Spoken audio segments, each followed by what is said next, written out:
السلام علیکم جی. یہ بات جو ہے یہ بہت کم لوگ سمجھ پا رہے ہیں کہ اس وقت پی ایم ایل این کے ساتھ کیا ہینڈ ہوا ہے، کیا ہاتھ ہوا ہے. میاں نواز شریف جو ہیں ان کو پہلے جیل کے اندر، نیب کی جیل کے اندر زہر دینے کی کوشش کی گئی.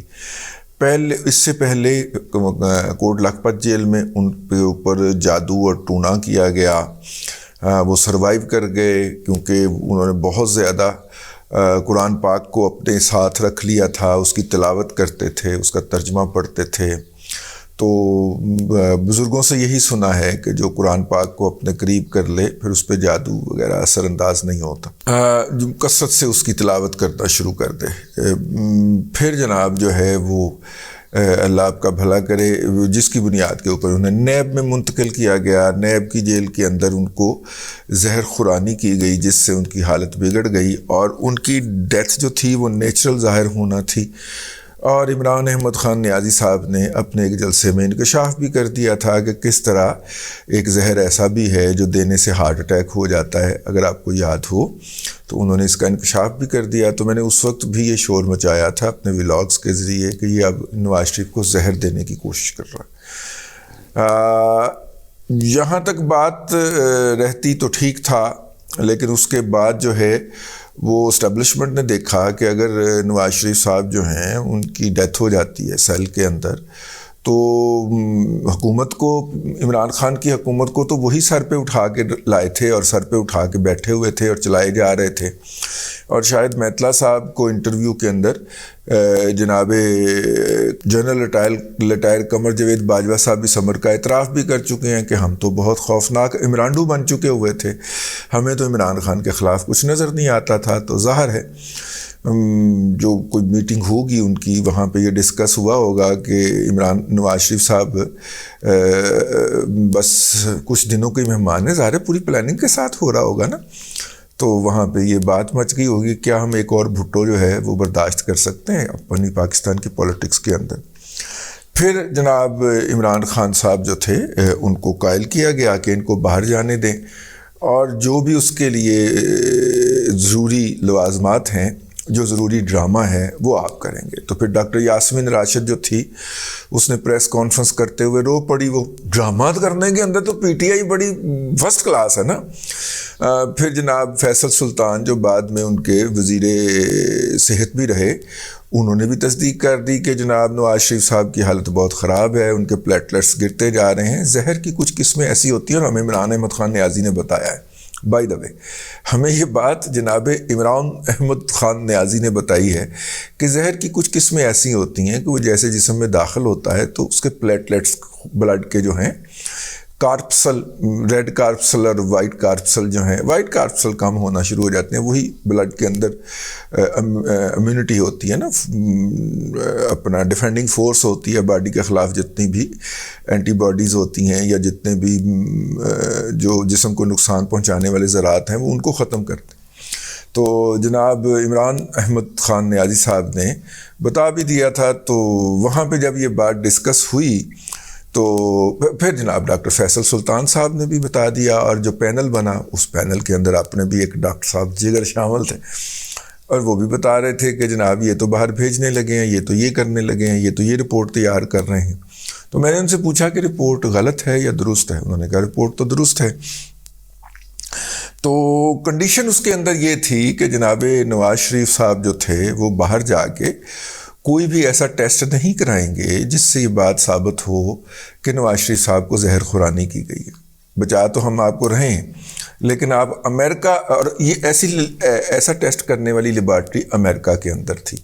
تو نواز شریف صاحب جو تھے وہ پلان کے باوجود، ڈاکٹر کے موجود ہونے کے باوجود بھی اور ٹائم لیے جانے کے باوجود بھی برطانیہ سے امریکہ نہیں گئے. یاد کریں آخری وقت میں انہوں نے امریکہ علاج کے لیے جانے کا ارادہ ملتوی کر دیا تھا اور کہا تھا کہ وہ جو کشمیری نسل، مقبوضہ کشمیر کے وہ جو ڈاکٹر صاحب ہیں، شال صاحب ان کا نام ہے، وہ ان سے ملنے کے لیے وہاں پہ تشریف لے آئے تھے. تو نواز شریف صاحب تو چلے گئے لندن. اب یہاں پہ رہ گئے شہباز شریف صاحب جو تھے ان سے مذاکرات وقتاً فوقتاً ہوتے رہتے تھے. پہلے بنی P D M, P D M جو ہے وہ توڑنے کا یا توڑوانے کا اعتراف جو ہے جنرل باجوہ صاحب اپنے ایک انٹرویو میں کر چکے ہیں کہ انہوں نے آصف علی زرداری صاحب کو کہا کہ آپ جو آتے ہیں، آپ کی جو تاریخیں پڑھتی ہیں یہاں پہ عدالت کے اندر، اور آپ کی ہمشیرہ محترمہ جو ہیں جن کو رات کو، عید کی رات کو، چاند رات کو ہسپتال سے جیل منتقل کیا گیا، یہ سارے ٹارچر ہم اس لیے کر رہے ہیں کہ آپ پی ڈی ایم میں ہیں، تو آپ پی ڈی ایم توڑ کے باہر نکل آئیے، تو ہم آپ کے مقدمات جو ہیں اس کے اندر یہ تاریخیں وریخیں ڈلوانا کم کر دیں گے۔ یہ ان کو پہنچایا گیا۔ زرداری صاحب نے دیکھا، ایک حد ہوتی ہے ہر بندے کی، زرداری صاحب نے جب دیکھا کہ یہ تو بالکل تلنے پہ اتر آئے ہیں اور اس کو ڈیفر کروانا ہے، تو انہوں نے پی ڈی ایم سے باہر نکل آئے۔ ابھی بھی وہ پی ڈی ایم کا حصہ نہیں ہے۔ پی ڈی ایم کے اندر مولانا فضل الرحمان ہیں اور پی ٹی آئی اور دوسری پارٹیاں ہیں، پیپلز پارٹی ویسے ان کی اتحاد ہے۔ اب جب یہ کام ہو گیا تو پھر دوبارہ زرداری صاحب کے ذریعے ہی یہ ابلاغیات ہوئی کہ جناب ہم تو نیوٹرل ہیں، آپ نے جو کچھ کرنا ہے کر لیں۔ اچھا، اس دوران جو تھی وہ سازش یہ تھی کہ عمران خان چونکہ غیر مقبول ہو چکے ہیں اور آگے جنرل فیض حمید نے اپنی پوری ٹرمیں 2 گزارنی ہیں، 2 یا 3، تو عمران خان کی مقبولیت کو ایک دفعہ پھر سوا نیزے پہ لایا جائے، اور اس کے لیے ضروری ہے کہ ان کو ایک ڈرامہ کر کے باہر نکالا جائے۔ تو اس لیے سائیڈ پہ ہو جائیں، پی ڈی ایم آپ ان کو لے دے جائے گی اور پی ڈی ایم کے اوپر سارے الزامات اور ذمہ داریاں آن پڑیں گی، پھر پی ڈی ایم غیر مقبول ہوگی، تو اس کے بعد پھر عمران خان جو عدلیہ کے اندر اپنے مراندو بیٹھے ہوئے ہیں وہ الیکشن کروائیں گے سنگے کے اوپر 9 رکھ کے، اور عمران خان صاحب واپس آ جائیں گے۔ اور یہ منصوبہ بڑے اس کے ساتھ چل رہا تھا۔ اب ہوا یہ کہ اس کے اندر جو تھا وہ ندیم انجم صاحب نے لات مار دی۔ جب یہ لوگ رخصت ہو گئے تو باجوہ صاحب نے میتلا صاحب والے، میں مختلف انفارمیشن کو کنیکٹ کر رہا ہوں، باجوہ صاحب نے میتلا صاحب والے انٹرویو میں اعتراف کیا کہ میں 20 اپریل کو جا کے شہباز شریف سے ملا، اور شہباز شریف صاحب نے کہا کہ بس 1 ماہ کے اندر ہم نے یہ الیکشن ریفارمز کروا کے تو الیکشن کی طرف چلے جانا، یعنی 20 مئی کو 10 مئی تک ہم الیکشن اناؤنس کر دیں گے، الیکشن کی طرف چلے جائیں گے، تو کیئر ٹیکر سیٹ اپ آ جائے گا یہاں پہ بھی، اور ہم نئے الیکشن میں چلے جائیں گے۔ باجوہ صاحب چونکہ دونوں طرف سے کھیل رہے تھے، تو ایک تو انہوں نے پنجاب کے اندر جو تھا وہ اپنا اس کو اپنے ایجنٹ جناب پرویز الہی صاحب کو لانے کے لیے کہا، اور ایک دوسری طرف سے ندیم انجم کے ذریعے کہلوایا کہ جناب آپ اسمبلیاں نہ توڑیں، آپ جو ہے وہ آئی ایم ایف کے ساتھ مذاکرات کر لیں، کیونکہ آئی ایم ایف کے ساتھ مذاکرات جو تھے وہ نیگیٹو میں جا چکے ہوئے تھے۔ عمران خان صاحب نے 20 فروری 2022 کو ان کے ساتھ جو پرومیسز کیے تھے اور اپنی پرسنل گارنٹی پہ کیے تھے، یہ بات سمجھ لیجئے کہ جب فائنانس منسٹر جو ہے آئی ایم ایف اس کی بات کے اوپر بلیو کرنے سے انکار کر دیتا ہے، تو پھر اور فائنانس منسٹر کی بات کے اوپر آئی ایم ایف ماننے سے انکار کر دیتا ہے، تو پھر ملک کا جو حکومت کا سربراہ ہوتا ہے، بھلے وہ صدر ہو یا وزیر اعظم، وہ اپنی پرسنل گارنٹی دیتا ہے۔ عمران خان صاحب پرسنل گارنٹی دے کے نا تو اس کے اوپر ڈیفالٹ کر چکے ہوئے تھے۔ وہ جو بی بی آگے ملی تھی جس پہ عمران خان کے جلسے میں نچنے والوں نے کیا کیا سکینڈل نہیں کھڑے تھے کہ وہ مر گئی، وہ یہ ہو گئی، وہ ہو گئی، ٹھیک ہے، اس کے ساتھ وہ پرومس کر کے ڈیفالٹ کر چکے تھے، یعنی کہ اب ہیڈ آف اسٹیٹ کی گارنٹی بھی نہیں چلنی تھی، ٹھیک ہے، اگر آپ اس پروگرام کو، آئی ایم ایف پروگرام کو بحال کرنا چاہ رہے تھے۔ تو اس لیے مشکل ٹاسک تھا، تو انہوں نے سر ڈا دیا ان کا کہ جناب آپ ان کے ساتھ نیگوسیشن کریں، تو نیگوسیشن وہاں سے شروع کرنی پڑی۔ انہوں نے کہا آپ نے جتنے اقدامات کیے تھے عمران خان صاحب نے یا اس وقت کی حکومت نے، اس کو ریورس کریں اور جا کے نئے اقدامات کریں۔ تو یہ نئے اقدامات کرنے کے لیے واپس تشریف لے آئے، جس کے نتیجے کے اندر ڈالر کو فری چھوڑنا تھا تو ڈالر فری فلوٹ کرتا ہوا اس وقت 285 کے اوپر پہنچ چکا ہوا ہے، اور دوسرے اقدامات بجلی اور گیس کی قیمتیں بڑھانا، یہ وہ سارا کچھ کرنا۔ جب ڈالر مہنگا ہوا تو باہر سے آنے والی ہر چیز مہنگی ہو گئی اور پاکستان کی ہر چیز سستی ہو گئی، لہٰذا یہاں پہ جو ہم آٹا لوگوں کو سستا دینے کی کوشش کر رہے تھے اور اسمگل ہو کے افغانستان اور انڈیا جانا شروع ہو گیا، ایون ایران بھی جانا شروع ہو گیا، تو نتیجے کے طور پہ گندم جانا شروع ہو گئی، آٹا تو نہیں جاتا، نتیجے کے طور پہ موجودہ صورتحال وجود میں آ گئی۔ اچھا، یہ گیم جاری تھی کہ اس دوران جو ہے وہ 9 اپریل آ جاتا ہے 2023. 9 اپریل کو جو ہے وہ عدلیہ کو بھی اپنا چہرہ جو تھا وہ اچھا کرنے کا موقع دینا تھا نا, تاکہ کل جب ان کو چھری پھیرے, جو کہ آج کل پھیر رہی ہے, تو وہ کہیں کہ جناب 9 اپریل والا فیصلہ بھی تو بننا تھا نا. کہہ رہے ہیں نا یوں تھی. ہاں, تو 9 اپریل کو بھی تو انہوں نے فیصلہ دیا تھا. یہ سارا کچھ پلاننگ کا حصہ تھا. یہ دیکھیں, بندہ کرے کولیاں تے رب کرے سولیاں, پنجابی کا جو محاورہ ہے, تو اس کے تحت جناب انہوں نے سارا پروجیکٹ آن تھا. اب جب 9 اپریل آیا اور یوم چپیٹ جس کو کہتے ہیں, جس کے حوالے سے ہم آج یہ ولاگ لے کے بیٹھے ہیں, تو 9 اپریل جب آیا تو اس وقت نا عمران خان صاحب جلدی کر کے, باجوہ صاحب نے نومبر میں رخصت ہو جانا تھا, ان کی جگہ فیض حمید نے آ جانا تھا. یہ براڈر 10 ایئر پروجیکٹ کا حصہ تھا, بلکہ اب تو وہ 20 سالہ پروجیکٹ کی بھی بات کرنے لگ گئے تھے کہ ارتھی ہی اٹھے گی عمران خان کی ایوان اقتدار سے. تو وہ جو تھا وہ سارا کچھ ہو جانا تھا. لیکن وہاں پہ باجوہ صاحب کے دل, باجوہ بھی تو آخر بندہ بشر تھا نا یار, یہ دوسری وہ ٹرم انجوائے کر رہا تھا, پتر کی جائیدادیں ہیں, آذربائیجان کے دورے, ٹھیک ہے, جزائر مالٹا کے اندر ہیں, وہ سارا کچھ وہ کر چکا ہوا تھا. اب اس نے اس کو سمیٹنا تھا, تو سمیٹنے کے لیے اس کو ایک ٹرم اور چاہیے تھی. تو اس کے حوالے سے پھر جناب باجوہ صاحب کو غصہ چڑھ گیا, اور عمران خان صاحب نے جب سیکرٹری دفاع کو بلایا کہ باجوہ صاحب کو ڈی نوٹیفائی کر کے اور فیض حمید کو نوٹیفائی کرے, تو اس احمق شخص کو یہ نہیں پتا تھا کہ وہ جو سیکرٹری دفاع ہے وہ باجوہ صاحب کا سمدھی شاید, ہاں, وہ رشتہ دار سی ہونا تھا کوئی. تو اس نے نوٹیفیکیشن کرنے سے پہلے انہوں فون کیتا کہ بڑی اے ہون لگائی, ٹھیک ہے. تو پھر وہ اس رات جو تھا وہ, کچھ لوگ کہتے ہیں باجوہ صاحب آئے اور ساتھ میں میجر سعد آئے اور چپیڑے کروا کے چلے گئے. کچھ لوگ کہتے ہیں کہ نہیں, انہوں نے پھر اظہر عباس صاحب کی ڈیوٹی لگائی. اظہر عباس صاحب نے پھر میڈیا کو کوآرڈینیٹ کیا, نمبر 1 ایک سائڈ کے اوپر, دوسری سائڈ کے اوپر انہوں نے عدلیہ کو کوآرڈینیٹ کیا کہ پہنچیں, ٹھیک ہے. ہائی کورٹ کو بھی مینیج کیا, اور پھر جناب وہ بندے بھیجے, اور بندے بھیج کے تو جناب عمران خان صاحب سے کہا کہ گیم از اوور, بس کرتے ہیں, ٹھیک ہے.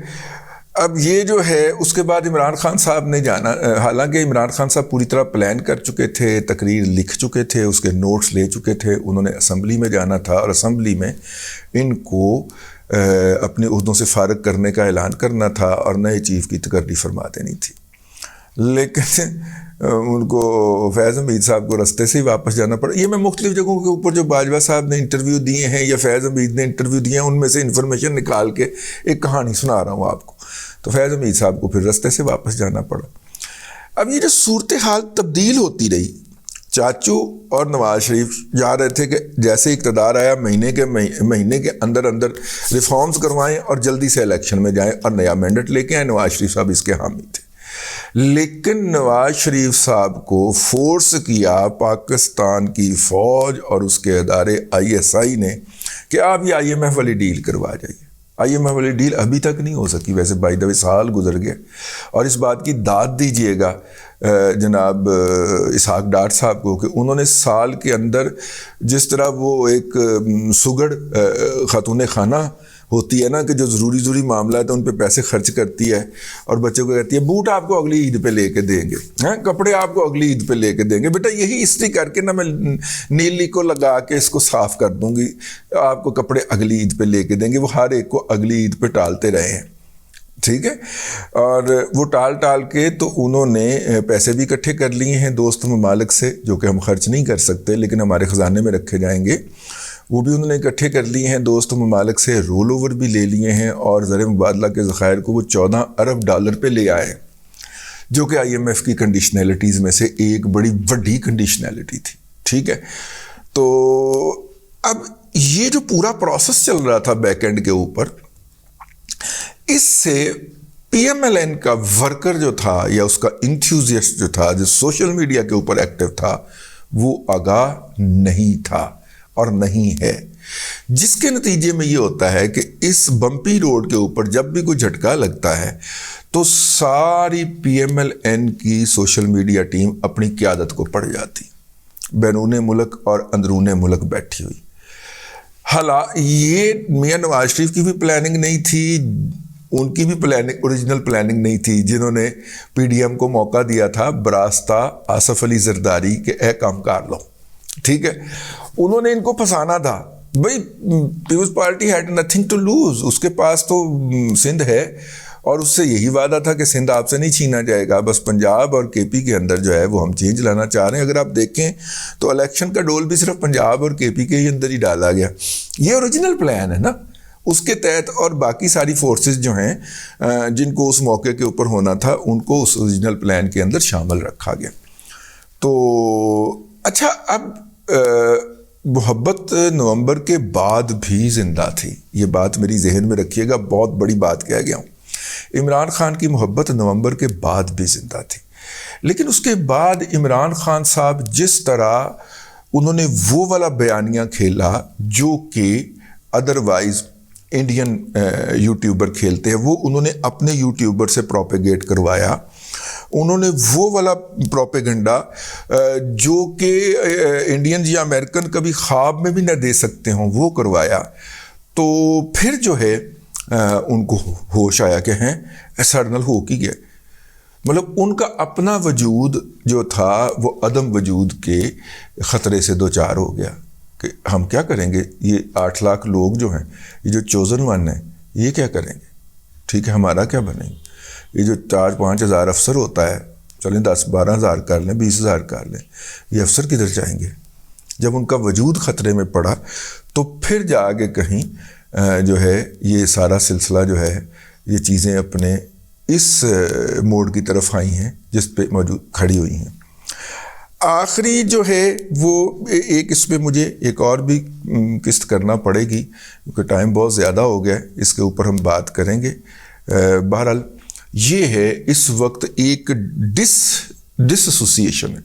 ایک مسنگ لنک ہے پی ایم ایل این اور اس کے ورکر کے دوران،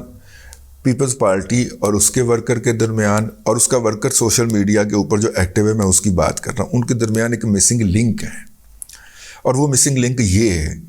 وہ اپنے قائد کے اوریجنل پلان کے ساتھ بیٹھا ہوا ہے، اسے پتہ ہی نہیں کہ اس کے بعد کیا کیا تبدیلیاں آ گئی ہیں، ٹھیک ہے نا.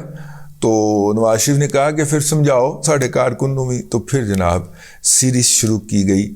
باجوہ صاحب کے انٹرویوز کی، ٹھیک ہے. سیریز کے اندر کیا ہوا ہے وہ ہم بتائیں گے آپ کو اگلے ولاگ کے اندر. اب تک کے لیے اتنا ہی. اللہ تبارک و تعالیٰ آپ کو آسانیاں عطا کرے اور آسانیاں خلق خدا میں تقسیم کرنے کی توفیق عطا